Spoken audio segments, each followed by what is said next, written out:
জানাচ্ছি চ্যানেল 24 এর নিয়মিত আয়োজন বিভাগীয় খবরে। ভিন্ন রকম সংবাদ নিয়ে আমাদের এই আয়োজন। আজ জানাবো ঢাকা বিভাগের জেলাগুলোর খবর। সঙ্গে আছি আমি শারিকা তাবাসসুম।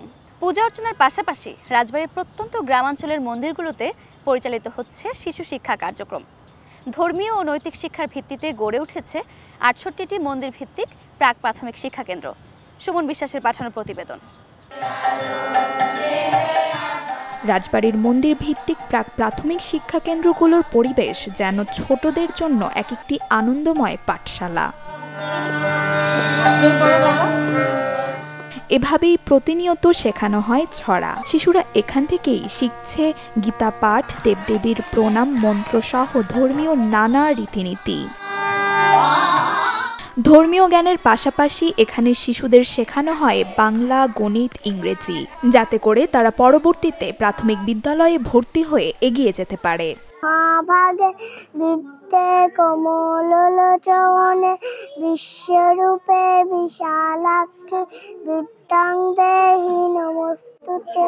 ওম সরস্বতী মহাভাগে বিদ্যে কমলালোচনে বিশ্বরূপে বিশালাক্ষী বিদ্যাং দেহি নমস্তুতে।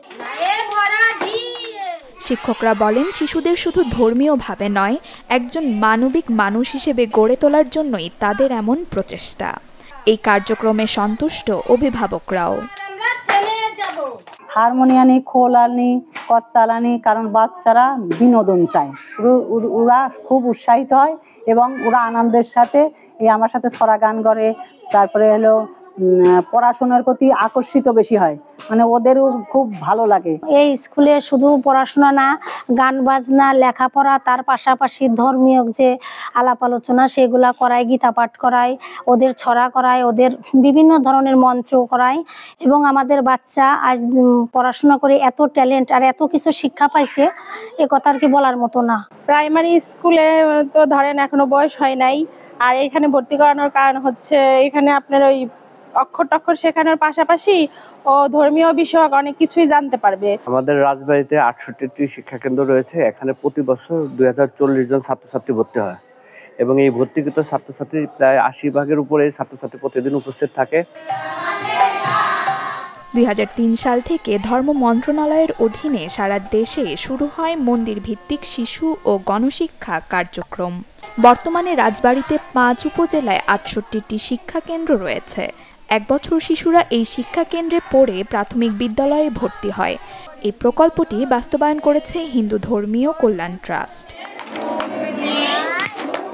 এখানে বর্তমানে তিনটি স্তরের শিক্ষা ব্যবস্থা চালু আছে। এক হলো প্রাক প্রাথমিক, আর একটা ধর্মীয় শিক্ষা শিশু এবং ধর্মীয় শিক্ষা বয়স্ক। এখানে প্রাক প্রাথমিক শিক্ষার্থীদের বয়স আপনার ৪ থেকে ৬, ধর্মীয় শিক্ষা শিশু যাদের বয়স ৬ থেকে ১০ এবং ধর্মীয় শিক্ষা বয়স্ক ১০ থেকে ৩০। তো আমরা যেটা জানি যে ইসিসিডি আর্লি চাইল্ড কেয়ার ডেভেলপমেন্টে যে শিশুদের ব্রেনের ডেভেলপমেন্ট, যেটা ০ থেকে ৫ বছর বয়সের ভিতর 90% হয়ে যায়। তো এই প্রকল্পের মূল উদ্দেশ্যই হচ্ছে মানে ধর্মীয় শিক্ষাটা ফোকাস করা। ধর্মীয় শিক্ষাটা মানে এই সময়টা যদি ওদের ব্রেনে দিয়ে দেওয়া যায়, তাহলে বড় হলে সেটা তার উপর প্রভাব বিস্তার করবে। শুধু বইয়ের পাঠ নয়, নৈতিকতা, ভক্তি, সংস্কৃতি আর আনন্দের মাঝে বেড়ে ওঠা এই শিশুরাই একদিন গড়ে তুলবে একটি মূল্যবোধ সম্পন্ন সমাজ, দেশ, সংস্কৃতি। এমনটাই প্রত্যাশা সবার। Desk report, channel 24। গাজীপুরে আইন অমান্য করে একই জায়গায় কুরবানির ২ পশুর হাট নিয়ে দেখা দিয়েছে উত্তেজনা।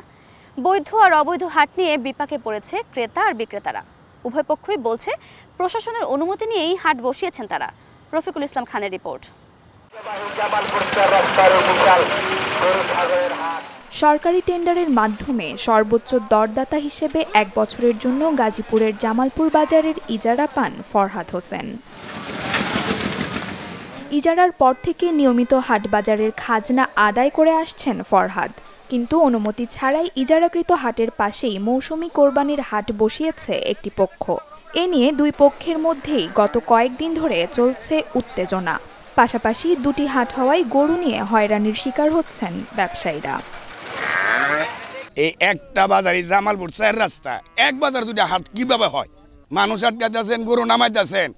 একটা গরু হারানি গেলে একটা ব্যাপারীর কাছে 5 লাখ টাকা লয়ে গেলে কে দিবে টাকাটা? হেমুরা নামাইছে গরু গাড়ি, আমার 3 গাড়ি গরু। আমরা টাকা দিছি সরকারিভাবে, কোষাগারে জমা দিছি, টেন্ডারে আমরা পাইছি। এখন হাটটা জানি আমরা সুন্দরভাবে করতে পারি।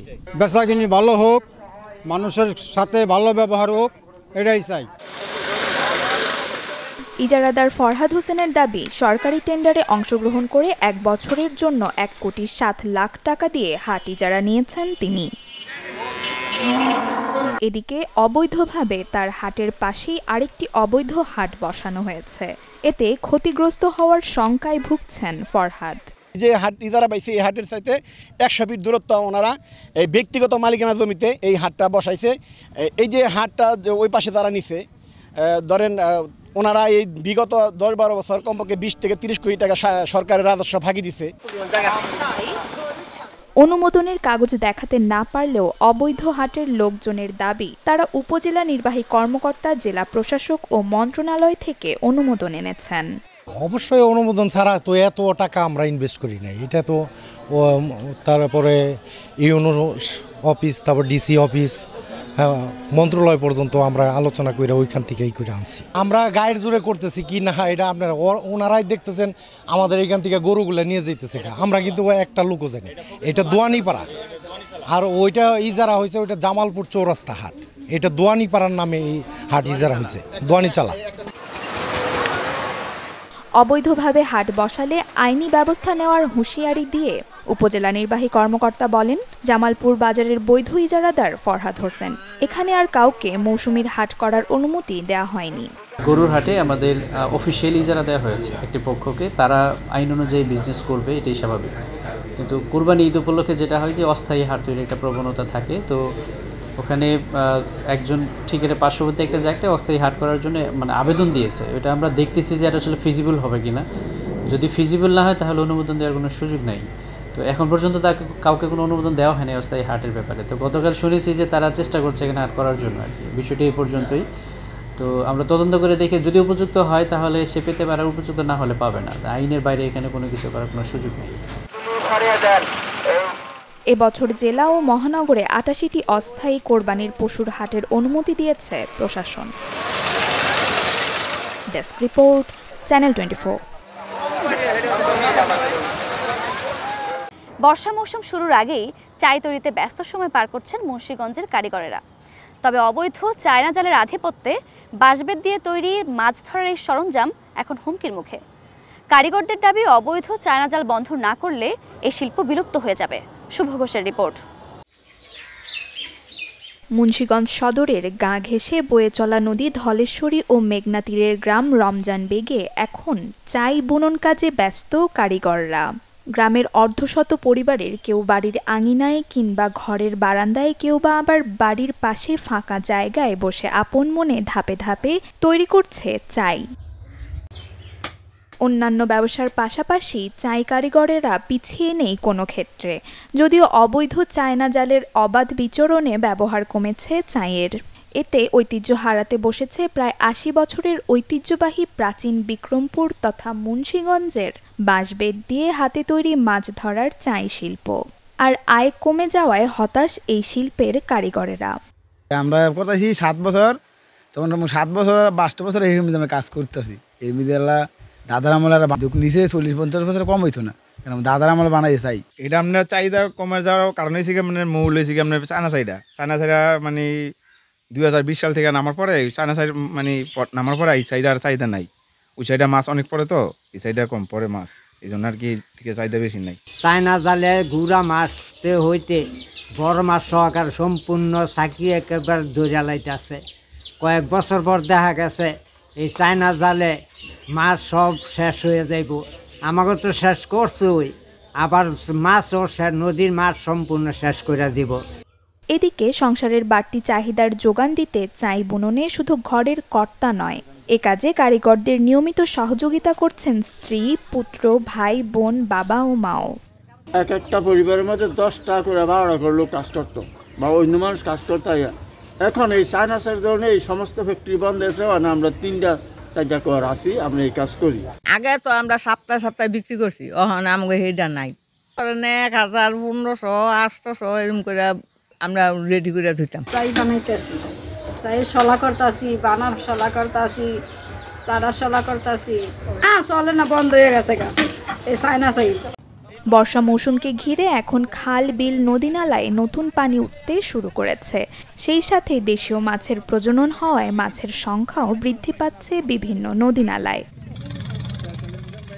ফলে দেশীয় মাছের স্বাদ নিতে গ্রামের খালে এবং উন্মুক্ত জলাশয়ে চাই পেতে মাছ ধরছে গ্রামের মৎস্যজীবী সহ বিভিন্ন শ্রেণীর মানুষ।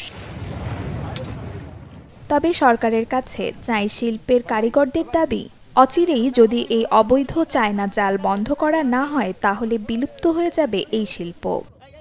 সরকার যদি একটু চাইতো, সরকারের নদীতে মাছ ধরার যে তল্লাশি চালায় তারা এই দেখে না, তারা কোনো বন্ধ করতেছে না, তারা নদীতে ঘুরে আসা করে, তারা সবসময় মাছ ধরতেই থাকে, আমাকে এই যে কারণে আমাকে চাইটা বন্ধ হয়ে গেছে। তবে এই শিল্পের কারিগরদের সুদিন ফেরাতে অবৈধ চায়না জালের বিরুদ্ধে নিয়মিত অভিযান চলছে বলে জানিয়েছে জেলা মৎস্য অধিদপ্তর। আর সহজ শর্তে ঋণ সুবিধা দেওয়ার কথা বলছে বিসি। চায়নার উপরেও আমাদের পদক্ষেপ আছে, চলমান আছে পদক্ষেপ। আমরা এই বিলে, খালে, স্থল অভিযানের বাইরে আমরা নদীতে এবং হাওড়ে আপনার খালে বিলে অভিযান করতেছি। এটা আমরা যেখানে দেখি সেখান থেকে ধরে নিয়ে আসি, ধরে নিয়ে আমরা বিনষ্ট করে দিই। বিভিন্নভাবে তারা সেফটি নেটের ব্যবহারটি করে দেখায়। সেই কারণে আমরা এইখানে ওইভাবে কারখানার বিরুদ্ধে যেতে পারতেছি না, কারণ তারা সেফটি নেট বলে এই জালটা উৎপাদন করতেছে। রমজান ব্যাংক এলাকায় যে মাছের যে চাই শিল্প রয়েছে, চাই শিল্পের সাথে যারা জড়িত রয়েছে, তাদের এই হারিয়ে যাওয়া 100 বছরের ঐতিহ্য, এই শিল্পকে বিকশিত করার জন্য আমাদের বিসিকের পক্ষ থেকে তাদের যে কোনো ধরনের সুযোগ সুবিধা প্রদান করা প্রয়োজন হবে, আমরা বিসিকের পক্ষ থেকে, সরকারের পক্ষ থেকে দিতে প্রস্তুত রয়েছি। প্রতিটি চাই 120 থেকে 125 টাকা দরে বিক্রি করা হচ্ছে। Desk report, channel 24। মাদারীপুরের সজীব হোসেন সাদ্দাম 2019 সালে 13টি গরু নিয়ে খামার গড়ে তোলেন, কিন্তু বর্তমানে তার খামার রয়েছে 40টি গরু। এবারে কোরবানির ঈদে কোটি টাকার উপরে গরু বিক্রি করবেন বলে আশা তার। মাদারীপুর থেকে সাগর হোসেন তামিমের রিপোর্ট। লেখাপড়া করেও ঘুরেননি চাকরির পেছনে, সবসময় ভেবেছেন ব্যবসার কথা। সজীব হোসেন সাদ্দাম 2019 সালে ঢাকা থেকে MA পাশ করে নিজ এলাকায় মাদারীপুরের ছোট দুধখালি গ্রামে 15টি গরু দিয়ে খামার গড়ে তোলেন। কোনো কৃত্রিম খাবার না দিয়ে বাড়ির পাশে 3 বিঘা জমিতে সবুজ ঘাস লাগিয়ে সেই ঘাসই গরুর খাদ্য হিসেবে ব্যবহার করেন। অন্য কোনো কিছুর পিছনে না ছুটে মানে নিজের স্বাবলম্বী হওয়ার জন্যই এই গরুর খামারটা করি। সজীব নিজে স্বাবলম্বী হয়েছেন, করেছেন নিজের 2 ভাইকেও। এলাকার অন্যদের জন্য করেছেন কর্মসংস্থানের ব্যবস্থা। দেশীয় প্রযুক্তিতে আমাদের নিজস্ব জমিতে ঘাস লালন পালন করে আমাদের ঘাস খাওয়াই। আমার আর 2 ছেলে আছে, তারা বিদেশে ছিল, তারা বিদেশে নাইয়া এই অন্যকে যোগ দিছে। আশপাশের এলাকার মানুষ সারা বছরই সাদ্দামের খামার থেকে গরু কিনে থাকেন। বর্তমানে সাদ্দামের খামারে 40টি গরু আছে। প্রতি বছর টাকার অঙ্কে কোটি টাকারও বেশি গরু বেচা কিনা হয়। Desk report, channel 24। এই ছিল আজকের বিভাগীয় খবরে। আগামীকাল নতুন স্বাদ আর ভিন্ন গল্পে আবারও হাজির হব, সাথেই থাকুন।